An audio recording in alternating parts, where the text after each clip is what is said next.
एक अभ्यासक आहे टॉड पाल्मर नावाचा माणसानं, त्यानं जवळपास त्याच्या आयुष्यातलं निम्मा वर्ष याच्या अभ्यासात घातलं की बाबूळ झाडाच्या बद्दल. हे आता बाबळातल्या कुळातलं असलं तरी हे हिवर आपलं जे आहे, तर त्याचं आणि मुंग्यांचं नातं जर बघितलं आपण तर इथं लक्षात येईल.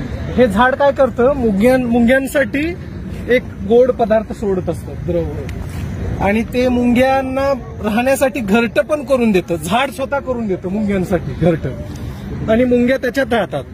आणि त्याच्या बदल्यात मुंग्यांनी मैत्री कशी निभावतात, ह्याला खाण्यासाठी कुठली जनावरं आली तर मग त्याच्या तोंडाला चावा घेऊन त्याला पळून लावणं, हे दोघांची मैत्री आहे, मुंग्यांचं आणि ह्या झाडाचं.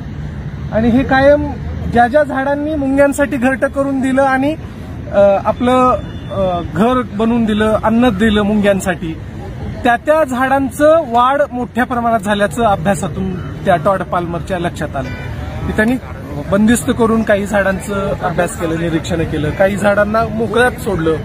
तर मग ज्या ज्या झाडांनी ते अन्नद्रव्य सोडत राहिलं मुंग्यांना आणि मुंग्यांसाठीचं घरटं बनवणं कायम ठेवलं, ते झाड चांगल्या प्रमाणात मोठी वाढल्याचं त्याच्या निदर्शनास आले. आणि ज्यांनी हे बंद केलं की त्याच्या भोवती कुंपण घातल्यामुळे त्यांना वाटलं की आता आपल्याला कोणी खायला येत नाही, आणि त्यामुळे त्यांनी ते घरटं बनवणं सोडून दिलं आणि मुंग्यांसाठीचं जो गोड पदार्थ सोडणं होतं झाड, ते सोडणं पण त्यांनी बंद केलं.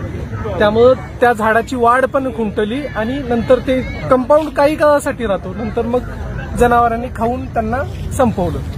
अशा पद्धतीचं हे मुंग्यांचं आणि झाडांचं नातं आहे. आणखी एक याची पौराणिक कथा आहे रामायणातली, हिवराबद्दल. की दशरथ राजाने ठरवलं, दाढीत एक केस पिकलेला दिसला की आता आपण म्हातारी झालो, आता हँडओव्हर करायला पाहिजे राज्य, म्हणून रामाला राज्याभिषेक करू असं त्यांनी ठरवलं. पण हे कळलं कैकेयीला, आणि कैकेयीच्या मनामध्ये कली आला, म्हणजे जरा वाईट विचार आला. मग तो कली तिच्या मनात कसा गेला त्याची गोष्ट सांगितली की तिची मंथरा नावाची दासी होती, ती दासी रानामध्ये जाते फुलं वेचायला, आणि या हिवराच्या झाडाखाली ती जाते फुलं वेचायला. त्यावेळी कली तिथे बसलेला असतो झाडावर. याचं कारण की देवांना स्वर्गातल्या चिंता पडलेली असते की बाबा की आता जर राम सिंहासनावर बसला तर रावणावर स्वारी करून कोण जाणार. ते तिथे 33 कोटी देव कैदेत पडले होते रावणाने त्यांना कैदी केले होते. बरोबर. तर त्यांना सोडवण्यासाठी म्हणून आपण ही युक्ती करायला पाहिजे. मग त्या कलीला झाडावर बसवलं हिवराच्या. तो कली जशी मंथरा झाडाखाली गेली तसं तिच्या हृदयात शिरला. मंथरा तिथून निघाली, कैकेयीकडे गेली, आणि कैकेयीला भेटली जेव्हा ती महालात जाऊन, तेव्हा तो कली कैकेयीच्या हृदयात गेला.